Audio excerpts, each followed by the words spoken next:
આ જન્મમાં મેરડીને રાજી કરીને અવતાર બીજે લેવાનો છે.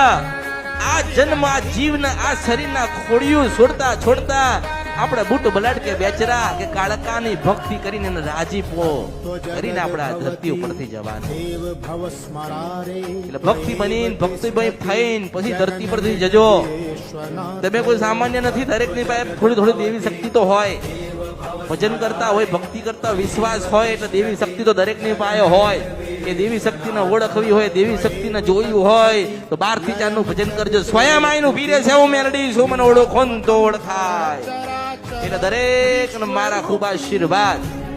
બાળક બહુ રોતું હોય, રહેતું ના હોય, ઘરે રોરો કરતું હોય, અહીંયા રોરો કરતું હોય તો દર્શન કરી જજો. તારા બાળકને ખૂબ આશીર્વાદ આપી મને ઓળખો ને તો જ ઓળખાય કળિયુગમાં.